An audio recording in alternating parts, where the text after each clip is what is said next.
listening to Harrowsmith Radio. I'm your host, Wayne MacPhail. In this episode, we meet up with Canada's favorite internet dad, Stuart Reynolds, or as you might know him, Brittlestar, the comedic nemesis of Covidiots everywhere. Next up, the jovial Jill of all trades, Karen Bertelsen, explains why making, fixing, and cooking stuff yourself is good for the planet. So, funny people with a purpose, all in this episode. By the way, if you want to read Harrowsmith magazine instead of listen to it, you can subscribe to the print version online at harrowsmithmag.com. And you can find Harrowsmith magazine on selected newsstands across Canada. But for now, settle in for the next half hour of Harrowsmith Radio.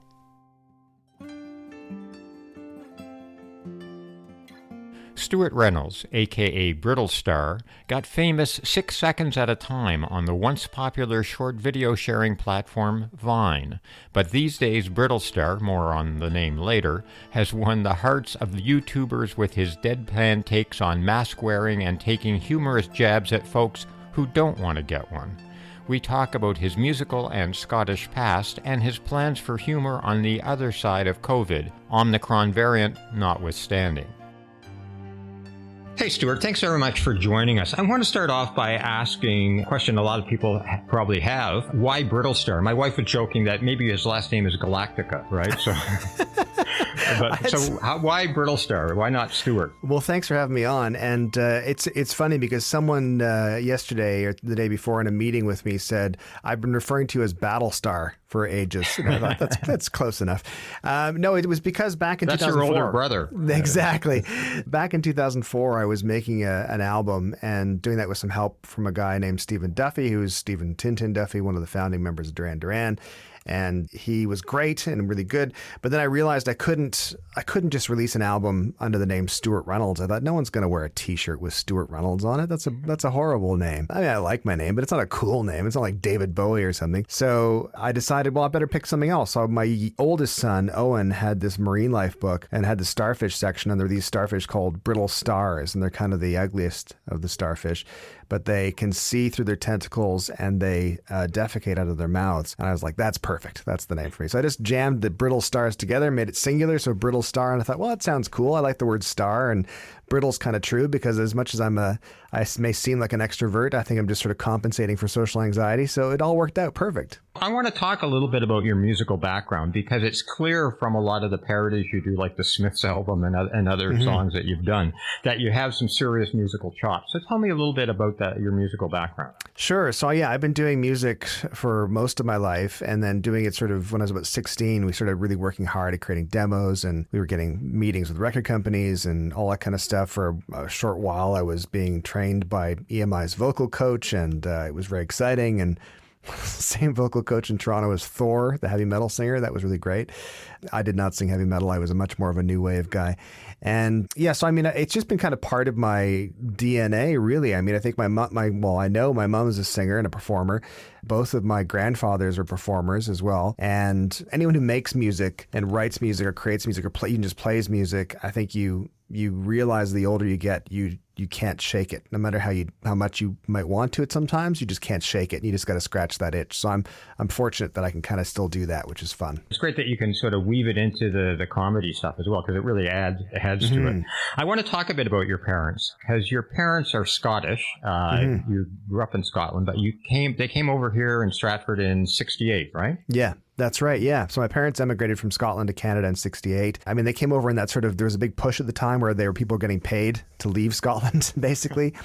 It was a huge move for them to do. My dad's brother was already here in Stratford, Ontario. My dad came over with my mom. It would have been crazy, crazy times. I think back to those times in like 1968. And back then in Stratford, it was an even smaller town and even more rural. And you could rent horses for $2 an hour.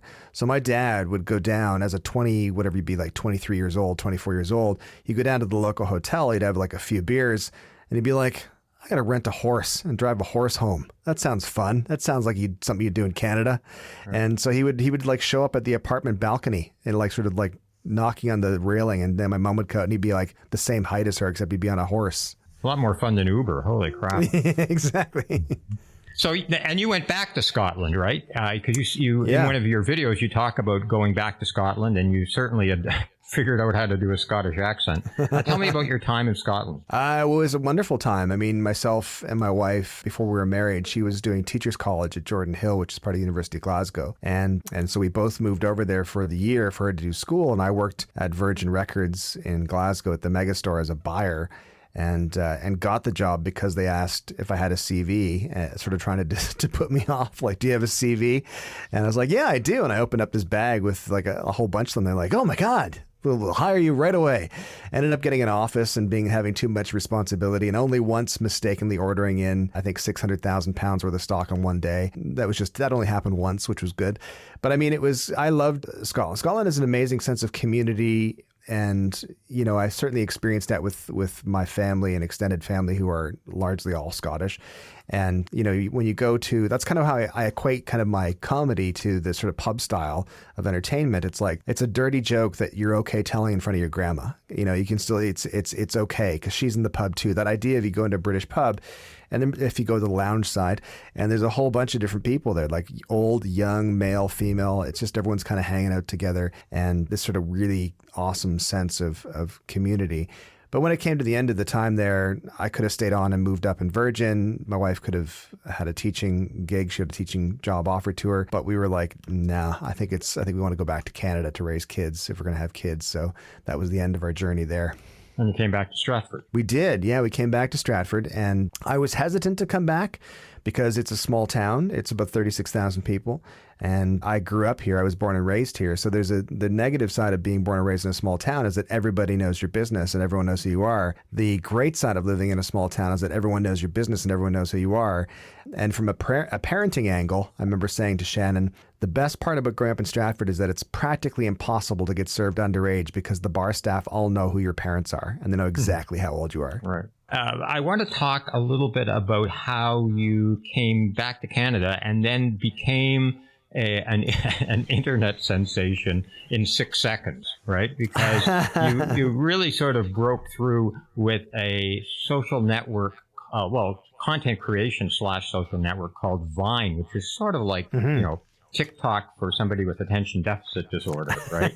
Can you talk, for folks who aren't familiar with Vine, can you describe what it was like and what it was like for you back then discovering it? Sure. It was back in 2013, February 2013, and Vine was a video platform with 6.4 second looping videos.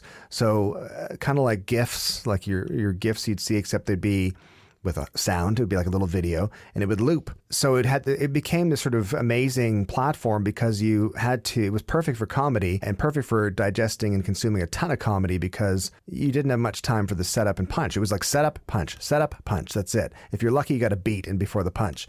And, you know, it was really great. And when I discovered it, was my youngest son, Gregor, who found out about it the day it was released. And he was like, this is this new app called Vine. It's kind of like a video version of Twitter. And it's really short, succinct pieces of content. And I started messing around with it because our business had collapsed at that point. Well, not at that point, back in 2007, 2008, things had sort of all gone pear-shaped. And for about 5 years, we were kind of searching for something and trying to find something. And I realized in 2013, I was like, gosh, I don't think I've smiled or laughed in a long time. Like I honestly got a little panicky thinking, I don't think I've laughed. Like I can't remember laughing at anything. I thought, well, this is a good way. This is a fun thing for me to do. I can make up some stupid videos and at least I'll make myself laugh. And then, of course, gradually people would start to recognize what I was doing. Initially, I started making videos on Vine with myself and a plastic 12-inch Chewbacca doll.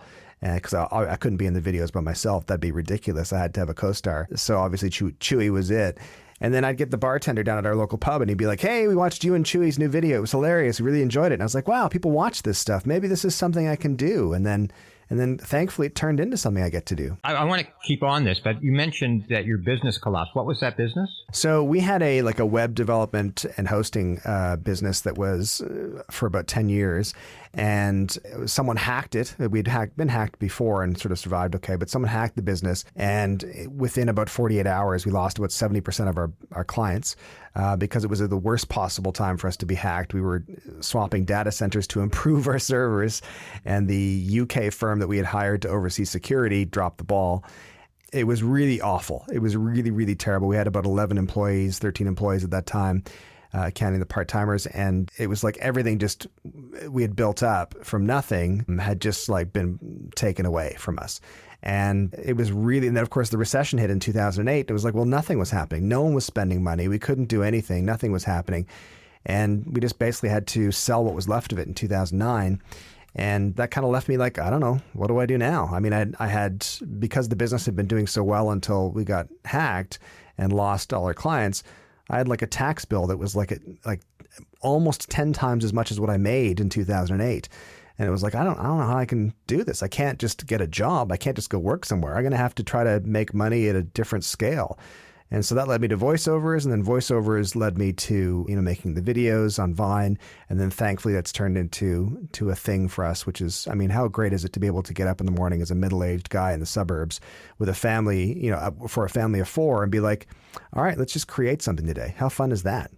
It's great. And one of the things that is really interesting to me about what you do, apart from the fact that you're a middle-aged guy who's doing well on social media, like, you're not a 21-year-old Japanese girl, and you can't play one on the internet. So you've managed to find not only a space for yourself, but what's really cool is for your entire family. Like your wife's involved, your kids involved, your mother and your father are involved. Like, how did that work out for you? How did that come about? When I started doing it, as I mentioned, I was doing it kind of for me to make myself happy. And then in August of 2013, Disney contacted us and said, we'd like to hire you to make some videos, and we'll fly you down to California and you can take part of this event, and we'll pay for that, and we'll pay thousands of dollars. And I was like, oh my God, you can get paid to do this? And they said, we want the whole family in the videos. And I was like, okay. So I spoke to my kids, and my kids were on board. And that was our rule kind of from day one, was like, if the kids don't want to be in the videos, they do not have to be in the videos. There's nothing more horrible than watching children being forced to be happy. And my wife was like, not interested. I don't want to be in a video. Cannot be in a video. And I was like, they're going to pay us this much money. And she was like, where do you want me to stand?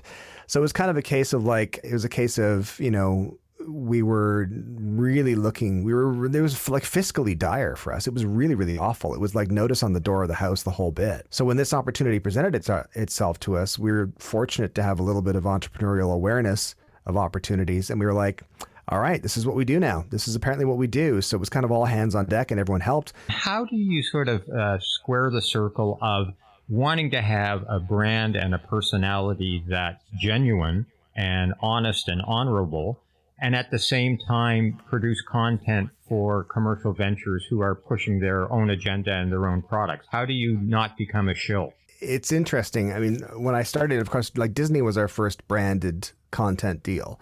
And that was a really good alignment as far as like what my brand was, which is this suburban dad who had a young family and, like these teenage kids and stuff. It's like, this is a good and easy connection for people who enjoy my content, are probably fans of Disney as well, or are not going to be offended by Disney.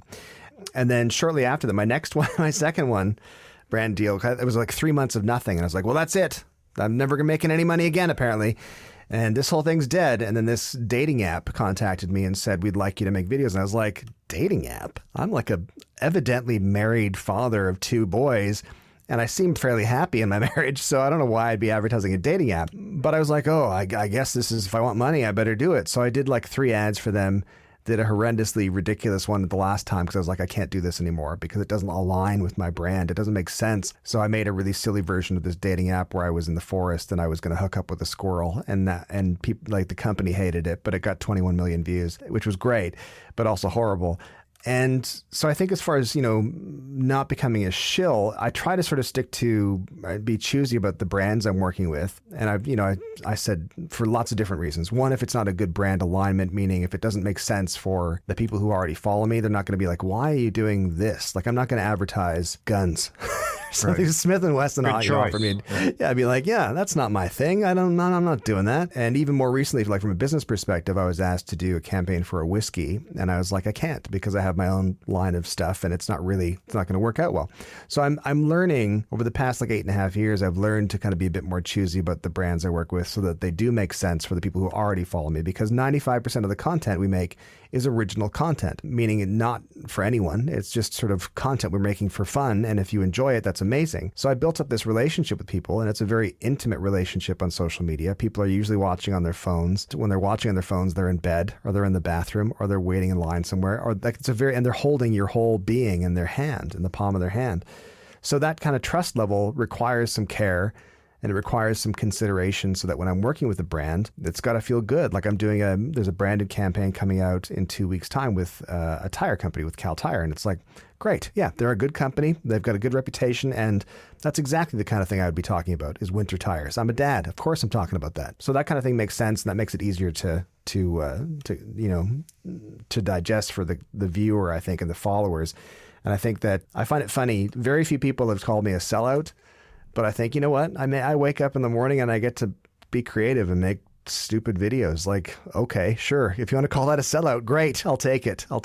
Well, I think in some ways you're sort of to me, you're the sort of the opposite of a sellout and sort of an anti-influencer, certainly in terms of your age and stuff, right? You're, as we talked before, you're not a young guy, on doing Twitch videos and stuff like that.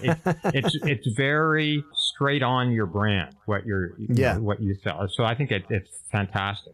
So I want to shift gears a little bit and talk about, because you wanted to make people smile, and you do, but then we walked into COVID, and then your messaging around COVID has been very clear and very concise and very focused on idiots. Right. and stupid people who aren't wearing masks. But what I really like about what you've done is that it's funny. It's very clear what your point of view is, but you're coming at it from a point of caring and compassion. Like, you don't want the people who aren't wearing masks to get sick and die. You don't want your friends and family to get sick and die. And so you're calling them out on the stupidity, but you're doing it from a position of compassion, right? I hope so. I mean, that's kind of the goal. When the pandemic hit and I started, watching the media coverage, and I'd watch, Dr. Tam here in Canada, and I love Dr. Tam, but she is not really a great communicator when it comes to media. And I felt that her messaging was probably getting lost. And I thought, well, if there's something I can do, then that's great. Then I can kind of make it, if I can make it kind of comedic, but also blunt and to the point, then that's great. Because there was a lot of weirdly nuanced or walking on eggshells type conversations that were happening with the pandemic and COVID, where it's like people didn't, like obviously Dr. Tam can't say, or even any, public health minister can't unequivocally state something without, putting themselves in potential jeopardy, because it might change 2 weeks from now. Whereas I'm just an idiot, and all I can do is I can just take the situation and distill it down to its most basic and go, yeah, I can understand this. It's a pandemic. Sounds dangerous. Sounds really deadly. What do I have to do? Wear a mask? Okay. That seems simple. And I'll live. I'll have a better chance of living. That sounds great. What do I have to do now? Get the vaccine? Superb. This is what we're waiting for. That's fantastic. Let's just do that. What do I have to do now? Show my proof of vaccine?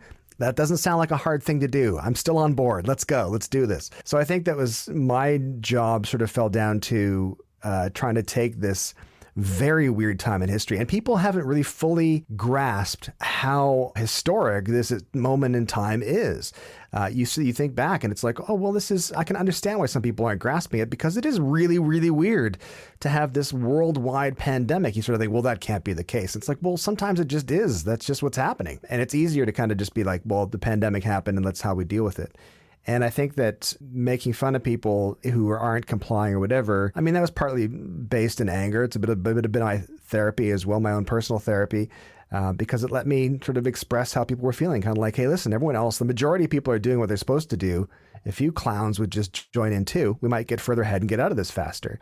So I felt if I could do that and I could help, then that's great. Yeah, and you did a fantastic job of it. And it comes at a time sort of like a perfect storm of stupid, like sort of like Hurricane Doofus blew through, right? You've got the Trump alternative facts, and you've got COVID anti-maskers. Like, it was just this fantastic time for somebody like you to deliver a message about stupidity and not paying attention to the facts that are sitting right in front of you, right? People look at me and they go, he's a schlub. He's the guy I see probably at the grocery store. If he can figure this out, then I can figure this out. So now we're hopefully climbing out of this, maybe moving into what will be a new kind of normal, and hopefully a better normal, a more compassionate normal, given that we've been exposed to what happens when you don't care for other people. So where are you going next with your brand? Where are you going next with your messaging, do you think? I mean, I think that it's been interesting with the pandemic because it has one of the benefits, which is really hard to say, but one of the only benefits of the pandemic was it became a shared experience that out of very few shared experiences. I think as technology has advanced, people would have more isolated, siloed experiences. It's so easy now with technology to be siloed and not really connected. I think that the pandemic kind of forced us to have this shared experience, which made it really easy in a sense for me to, get eyeballs and traction because I could talk about something and everybody knew what I was talking about, which was fantastic. I think there's always going to be things like that. I hope that one of the things we take away from the pandemic is that we need those things. We need better than, horrible viral pandemics. If we can find an easier, funner way to do it than that, that'd be great. There's always something. There's always going to be something to make fun of. And I think that also really finding this role in the past year and a half where I'm digesting issues for some people and spitting them back out in a hopefully funny and hopefully easier to understand way, I'll keep doing that. Well, thanks very much, Stuart, for joining us and giving us this shared experience. It's been excellent, and it was a real pleasure meeting you, sir. Thank you. Likewise. Thanks for having me on. That was Brittlestar, Scourge of Idiots Everywhere. Karen Bertelsen is a rare bird, a funny do-it-yourselfer. On her blog, The Art of Doing Stuff, Karen teaches us how to raise chickens and dough and roof beams and, tackle just about any home and garden reno you can imagine. Here's our chat about how all that helps keep the planet ticking along. Hey, Karen, thanks so much for joining me. I really, really enjoy your blog, and I really enjoyed the fact that you sort of, as a kid, self-identified as a tomboy. Yeah, seriously, and ripped the heads off dolls, which was an interesting way to grow up as a 6-year-old.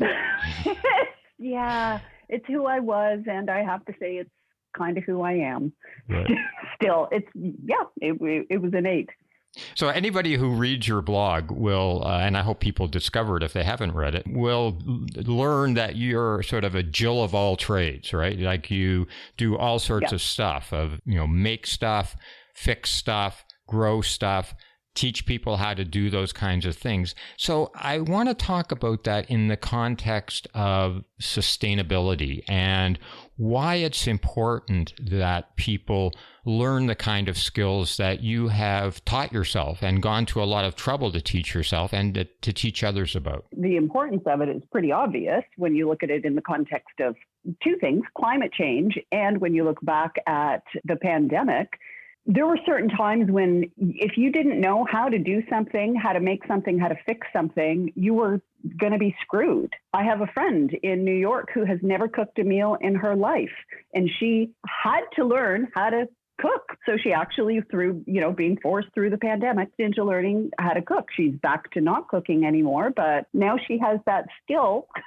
But obviously, just for the planet, it's a good thing to learn to be self-sufficient and sustainable. It makes you feel good to make your own things, to, do stuff for yourself. Yeah, and one of the advantages, I guess, is that if you learn to fix things, you also discover that you don't have to throw things out. Yes, and for me, a lot of it is because I think it's fun.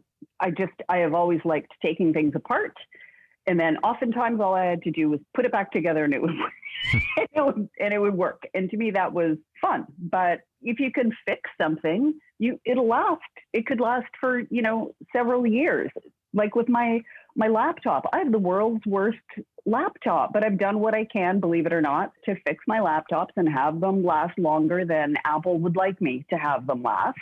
And in that, I have saved materials because I haven't been constantly buying them. And I've saved myself money because I've managed to make things last longer than manufacturers would like me to have them last. So let's talk about Apple and fixing your laptop, because there's been a big push the last few years on the right to repair movement, right? And this has impacted farmers in terms of being able to get inside their John Deere tractors and fix it without John Deere suing them. And certainly companies that make smartphones and tablets and computers are saying you can't get inside, or we're gluing everything shut, and you have to be a certified repair person with a PhD in order to get in there to fix it. But that's changing, right? Can you talk a little bit about the right to repair movement that's happening now and what you think of that? Well, obviously, I'm all for it. And basically, for anyone who doesn't know, all it is what it says, is that the consumer, once they've bought something, should have the right to all of the tools and schematics, et cetera, to repair it themselves if they want. If you have something, and especially if you're on a farm or whatever, you don't have time to send your tractor off to get fixed. Like, you need it fixed now. And chances are you could fix it yourself if you were given the right tools and schematics. So the right to repair is just basically, I guess it's legislation, I don't even know, that companies have to allow consumers to fix their own stuff. One of the things, and you touched on this, that early on in the pandemic, your friend had to learn how to cook, but now they're ordering out. And I see that interesting shift of early on, people were making sourdough and learning how to sew and all this stuff. And now they're ordering stuff on Uber Eats and Amazon like never before. Are you optimistic that there's people that are going to stick to the more sustainable view of what you do, which is fix things, make things? Yeah, absolutely. I don't think it's everybody, but I mean, that's just the way it is. But I think a lot of people who tried to do things realized it was fun, it was a creative outlet, and it was satisfying. If you were just ignoring the whole climate change and everything like that, at heart, sadly, people just want it to feel good for themselves. Yeah, they have good intentions, and obviously we want to save the planet, but I think that some people did find that for themselves, it just made them feel good to do it. I don't think, sadly, it was the majority of people. And I do know a lot of people who started gardening because it's satisfying and it gives them that little bit of food security. Well, thanks very much for spending time with us. And thanks very much for your blog, because for the folks who do want to make stuff and fix things that are broken, you're there to help them. So I really appreciate what you're doing, and I'm sure a lot of your readers do as well. So thanks for today. Thank you. That was Karen Bertelsen, a tomboy since the age of 6. So here we are at the end of this episode of Harrowsmith Radio. I hope you enjoyed it. If you did, please consider subscribing to this podcast at Apple Podcasts or in your favorite podcast player. And please tell your friends and family. Got feedback? We'd love to hear it. You can email us at letters@harrowsmithmag.com. That URL, harrowsmithmag.com, is also where you can order subscriptions online.